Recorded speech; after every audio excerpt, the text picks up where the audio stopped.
Hey guys, hello, welcome back again to my channel glam with me 2020। और जैसे कि आप लोग जानते हैं, मेरा चैनल है ब्रेसिस जर्नी के ऊपर। तो चलिए स्टार्ट करते हैं मेरा वीडियो। और आप लोगों को आज मैं जो शेयर करने चाहती हूँ वो है स्पेशली मेरे ब्रेसिस के ही ऊपर। और जैसे कि आप लोगों ने किसी ने मुझे क्वेश्चन करा था कि ये बताइएगा आप कि जो नेक्स्ट जो भी अपॉइंटमेंट्स होती है हमारी हर मंथली, तो उसमें क्या चेंजेस आते हैं और हमें क्यों मंथली अपॉइंटमेंट के लिए बुलाया जाता है। तो देखिए गाइस, एक तो हर महीने हमें अपॉइंटमेंट के लिए जाना पड़ता है जब ब्रेसेस लग जाते हैं उसके बाद। और ये मंथली मंथली हमारे ब्रेसेस चेंज होते हैं, और चेंज नहीं होते मतलब ब्रेसेस हमारे सेम वही रहते हैं, बॉक्सेस हमारे जो रहते हैं वो वहीं लगे होते हैं। सिर्फ हमारी वायर्स को टाइट किया जाता है, और जब वायर्स हमारी टाइट होती हैं तो उससे स्ट्रेच होता है पीछे को। तो हर मंथ हमारे टीथ में काफी चेंजेस आते हैं। 1 मंथ के बाद हमारा नेक्स्ट जो अपॉइंटमेंट होता है, आपको जरूर जाना चाहिए। कोई भी अपॉइंटमेंट आपको स्किप नहीं करना है। तो सबसे फर्स्ट जो पॉइंट है, एक तो आपको मंथली अपॉइंटमेंट अपने कोई भी, जैसे आप बोलते हो कि सबसे जल्दी से हमारा ब्रेसेस कैसे रिमूव हो, और कई लोग होते हैं कि स्किप कर देते हैं अपॉइंटमेंट को। तो आपको स्किप नहीं करना है, कोई भी अपॉइंटमेंट को स्किप नहीं करना है। आपको रेगुलर अपॉइंटमेंट में जाना है। जब भी आपके डॉक्टर बुलाते हैं आपको नेक्स्ट अपॉइंटमेंट जरूर जाना है, उसको ज्वाइन करना है। ऐसे नहीं करना कि आपने स्किप कर दिया, वो आपके लिए नुकसान वाला हो जाएगा, क्योंकि फिर आपका टाइम पीरियड और 1 मंथ और लंबा चलेगा। क्योंकि जैसे ही हम लोग देखो टाइट करा के आते हैं, तो कई लोगों के क्वेश्चन थे कि जैसे ही हम टाइटनिंग करा के आते हैं तो पेन क्यों होता है। देखो, तो जैसे ही हम ब्रेसेस के अपॉइंटमेंट में जाते हैं उसके बाद हमारे टीथ की जो वायर्स होती हैं, ब्रेसेस की वायर्स जो लगी होती हैं, वो हमारे डॉक्टर टाइट करते हैं। जब टाइट करते हैं, वो थोड़े पीछे को खींच के उनको वापस से उसमें वायर में लपेटते हैं, या आप लोग के किसी किसी के जो इलास्टिक होते हैं वो लगे होते हैं, उसको टाइट कर देते हैं, तो न्यू इलास्टिक चेंज करते हैं। वो होता है, 2-3 तरीके की टाइटनिंग होती है, अलग अलग तरीके की। तो एक बार स्टेप बाय स्टेप वो टाइटनिंग होती है।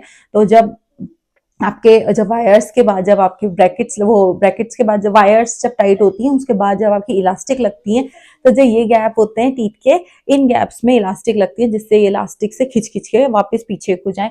तो वो इलास्टिक मंथली लूज हो जाती है। जब वो लूज होती है तो वो वापस उसको टाइट करने के लिए उसमें नया इलास्टिक लगाया जाता है। उस इलास्टिक को फेंक दिया जाता है, जैसे कि आप लोग समझ ही सकते हैं, जैसे रबर बैंड होता है।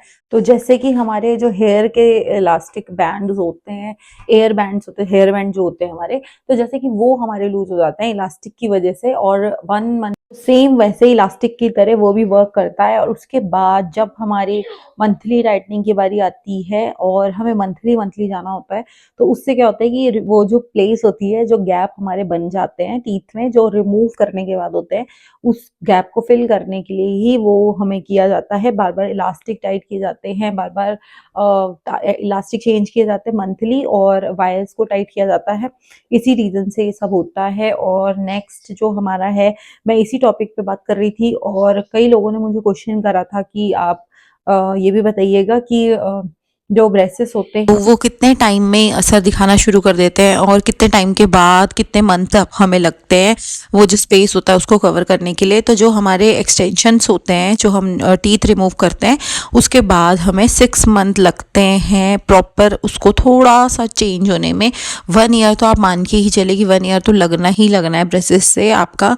और वो आपके टीथ पे डिपेंड करता है, और आपकी एज पे डिपेंड करता है कि कितनी जल्दी वो वर्क करेंगे और कितनी जल्दी आपके ब्रेसेस उस पर असर दिखाएंगे। क्योंकि जब तक वो गैप नहीं भरता, डॉक्टर्स हमें बिल्कुल चेंज नहीं, मतलब निकालने के लिए मना कर देते हैं।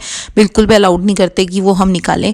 वो तभी निकालते हैं जब हमारे टीथ बिल्कुल फिक्स हो जाएंगे, सारी स्पेस भर जाएगी, और सारे दांत एक लाइन में आराम से बिल्कुल लाइन में अच्छे से आ जाएंगे तब। तो यही जो सबका क्वेश्चन था कि कितने टाइम लगता है, तो 6 मंथ के बाद से ही टीथ वर्क करना स्टार्ट करते हैं। अभी से ही उसका मूवमेंट स्टार्ट होता है 6 मंथ के बाद से। और उसके बाद जो आगे टाइम लगता है वो आपके टीथ पे डिपेंड करता है कि कितना लगता है। और नेक्स्ट क्वेश्चन जो सबका था वो ये था कि मंथली हमें क्यों बुलाया जाता है, और मंथली क्या किया जाता है जब हमें अपॉइंटमेंट के लिए बुलाया जाता है। तो मंथली हमें इसीलिए बुलाया जाता है क्योंकि हमें टाइटनिंग की वजह से बुलाया जाता है। तो हर मंथ हमारे फिर वायर्स को टाइट किया जाता है, और जिसके इलास्टिक लगे हैं उसके इलास्टिक चेंज किए जाते हैं। इसलिए चेंज किया जाते हैं, और कि जिससे कि वो टाइट कर सके। और अगर आप लोगों को मेरी वीडियो अच्छी लगी हो तो प्लीज़ मेरे लाइक, शेयर एंड सब्सक्राइब करें, और इस चैनल पर बने रहें। और तब तक के लिए bye bye and take care guys.